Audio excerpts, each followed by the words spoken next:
Hai, perkenalkan, kami dari kelompok 4, saya Muhammad Gozia Tamimi bersama dengan teman saya, Anissa Nur Iksan, Nisa Silayan, Ridwan Raditya, dan Muhammad Erlan Ardiansyah akan membahas dua materi pendidikan bela negara. Yang pertama adalah bela negara berbagai perspektif militer, dan yang kedua adalah kejuangan. Materi pertama, bela negara berbagai perspektif. Bela negara seringkali dikaitkan dengan militer, di mana kita mempertahankan negara dari serangan asing. Tapi apa hanya itu bentuk bela negara? Bela negara bisa diterapkan ke berbagai bidang dengan perspektifnya masing-masing, seperti ekonomi dan bisnis, teknologi, hukum, sosial, dan kesehatan. Bela negara perspektif ekonomi dan bisnis. Mari kita ingat soal ekonomi berdikari yang pernah diajukan oleh Soekarno, konsep di mana kita tidak menggantungkan ekonomi kita kepada negara lain. Salah satu program yang masih sulit dilakukan ini merupakan salah satu bentuk bela negara di bidang ekonomi. Mungkin kita ingat tentang hyperinflasi tahun 1960-an yang menyebabkan ketegangan dalam negara. Kita juga ingat krisis moneter 1997-1998 yang juga menyebabkan kericuhan luar biasa di Indonesia.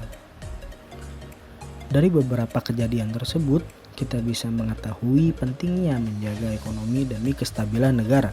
Bela negara dalam bidang ekonomi ini bisa kita lakukan dengan mencapai kedaulatan ekonomi. Berdasarkan Edi Ganevo, Ketua Umum Kamar Dagang dan Industri Indonesia, kedaulatan ekonomi ini bisa kita capai dengan memenuhi beberapa syarat berikut. Yang pertama, terpenuhinya sandang, pangan, dan papan. Yang kedua, menghilangkan monopoli dan memberikan kemudahan berbisnis. Yang ketiga, pemberdayaan UKM. Kedaulatan ekonomi berusaha kita capai tidak hanya untuk menjaga kestabilan negara, melainkan juga untuk menjaga identitas Indonesia di masa globalisasi ekonomi. Peran Indonesia pada masa globalisasi ini salah satunya adalah keikutsertaan Indonesia ke dalam MEA atau Masyarakat Ekonomi ASEAN. Keikutsertaan Indonesia ini bisa menimbulkan beberapa manfaat, seperti terbukanya kesempatan memasarkan produk ke luar negeri dan juga memberikan dampak negatif seperti matinya usaha lokal. Bela negara dari perspektif teknologi, informasi, dan keteknikan. Bela negara melalui teknologi, informasi, dan keteknikan memiliki peran yang besar dalam bela negara. Kita bisa melihat teknologi militer yang membantu Indonesia mempertahankan wilayahnya, teknologi yang digunakan di dalam lab untuk mengembangkan ilmu pengetahuan, dan teknologi seperti internet yang bisa digunakan sehari-hari untuk menyebarkan informasi. Tapi, selain bisa digunakan untuk bela negara, teknologi juga bisa digunakan untuk melawan negara. Penyebaran hoaks dan penyebaran informasi rahasia merupakan salah satu contohnya. Bela negara dalam perspektif sosial dan humaniora. Sosial dan humaniora memiliki peranan penting dalam penerapan bela negara di bidang lain. Karena sosial dan humaniora merupakan salah satu faktor tentang bagaimana suatu masalah ditindaklanjuti. Sosial dan humaniora sangat berperan dalam perkembangan ilmu pengetahuan dalam banyak bidang, di mana teori, konseptualisasi, dan perspektif yang berakar dari sosial dan humaniora melahirkan berbagai disiplin ilmu pengetahuan yang bermanfaat. Berikut merupakan pengalaman beberapa negara dalam memanfaatkan sosial humaniora. Yang pertama, menjadi landasan kebijakan ekonomi. Yang kedua, sebagai penguat kepentingan nasional dan membela kepentingan bangsa. Yang ketiga, menjadi instrumen dalam membawa perdamaian dan stabilitas. Yang keempat, memberi arah pembangunan. Lalu dalam perspektif hukum, Indonesia merupakan negara hukum berdasarkan Undang-Undang Dasar 1945 Pasal 1 Ayat 3.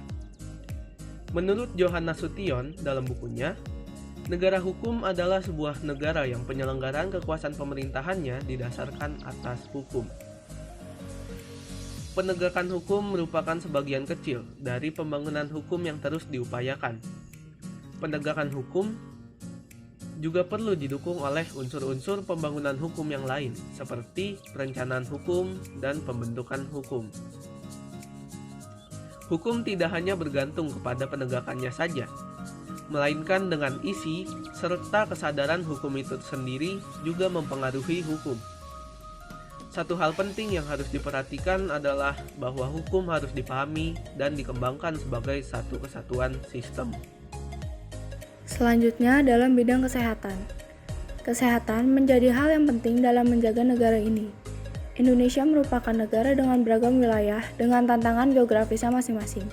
Indonesia berusaha menangani masalah kesehatan di Indonesia, salah satunya dengan cara melakukan program asuransi kesehatan yang diharapkan bisa membantu rakyat agar mendapatkan pelayanan kesehatan yang baik. Selain itu, meningkatkan kesadaran akan kesehatan juga harus terus dilakukan oleh masyarakat demi menjaga kesehatan bersama. Peraturan Menteri Pertahanan Nomor 19 Tahun 2015 tentang kebijakan penyelenggaraan pertahanan negara mengenai wabah penyakit sebagai salah satu bentuk ancaman nyata menjadikan kesehatan sebagai salah satu bentuk bela negara. Sekarang kita bahas tentang nilai kejuangan. Kejuangan berarti segala hal yang berkaitan dengan berjuang. Kejuangan sendiri adalah konsep yang berkaitan dengan sifat, mutu, dan keadaan tertentu yang berguna bagi manusia, serta berusaha sekuat tenaga untuk memperjuangkan sesuatu. Pada hakikatnya, nilai kejuangan berarti semangat untuk menjadi bangsa yang bersatu, mempunyai semangat pengabdian dan rela berkorban, karena adanya kesadaran dan rasa bertanggung jawab untuk membela nusa dan bangsa. Dalam sejarah Indonesia, nilai kejuangan yang sering ditemui di masa lalu adalah melawan penjajah, memperjuangkan kemerdekaan, dan membebaskan diri dari para penjajah. Kejuangan yang dilakukan di masa kini bisa dengan membebaskan diri dari kemiskinan, melawan kebodohan, serta meningkatkan kualitas moral. Dengan mempelajari itu semua, kita bisa memperoleh manfaatnya, yaitu kita bisa tahu dan menghargai jasa para pejuang kemerdekaan Indonesia, menguatkan rasa persatuan dan kesatuan dalam diri kita, mewujudkan cita-cita bangsa dalam Undang-Undang Dasar 1945, dan masih banyak lagi manfaat yang bisa kita dapatkan untuk negara kita ini. Nilai kejuangan pada proklamasi adalah bangsa Indonesia yang menyatakan dirinya sudah merdeka atas penjajahan yang dialaminya.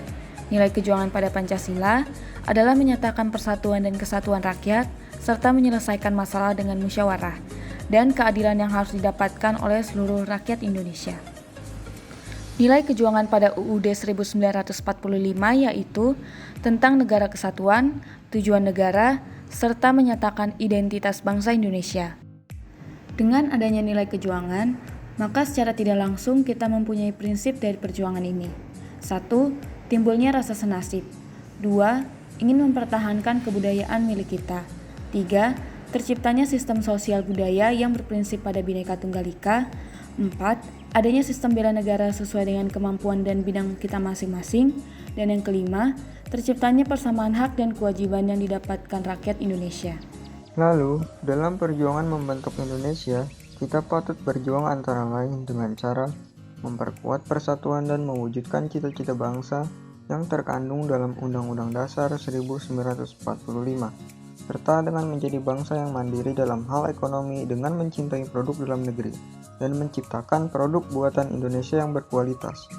Dan yang terpenting adalah menciptakan sumber daya manusia yang berkualitas dan memiliki daya saing, yang mana daya saing tersebut yaitu kemampuan atau upaya diri kita untuk menampilkan keunggulan diri kita dalam bidangnya masing-masing. Hal ini sangat perlu kita tingkatkan agar dapat tetap eksis di mata bangsa lain. Dan pertumbuhan ekonomi bangsa kita bergantung kepada daya saing kita dengan produk dari negara lain, serta untuk membentuk ketahanan nasional bangsa Indonesia. Oleh karena itu, untuk memperoleh SDM yang berkualitas, maka kita juga perlu membangun karakter bangsa kita untuk membentuk insan masyarakat yang bertingkah laku baik serta berlandaskan nilai-nilai Pancasila. Dalam pembangunan karakter baik ini, ada banyak faktor, mulai dari faktor ideologi, politik, ekonomi, sosial budaya, faktor agama, norma, pendidikan, kepemimpinan, serta faktor lingkungan. Generasi bangsa yang berkarakter ini bisa kita lihat dengan ciri-cirinya. Bangsa yang berkarakter baik mempunyai sikap saling menghormati, sikap saling tolong-menolong, punya rasa persatuan dan kesatuan, punya rasa peduli sesama, punya moral dan akhlak yang baik, serta punya perilaku yang menggambarkan nilai-nilai kebangsaan. Dan dengan SDM yang bersaing, kita bisa mewujudkan ketahanan nasional yaitu kondisi di mana suatu bangsa menjadi tangguh yang mampu untuk memperkuat bangsa ini dalam menghadapi segala ancaman yang datang yang membahayakan kelangsungan hidup bangsa dan negara.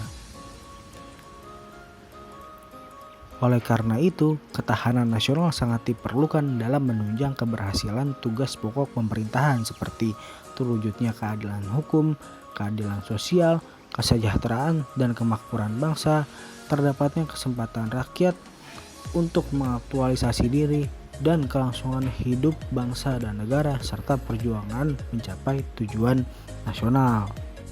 Terima kasih telah mendengarkan penyampaian materi dari kami. Sekian, kami undur diri, semoga bermanfaat. Salam sehat. Wassalamualaikum warahmatullahi wabarakatuh.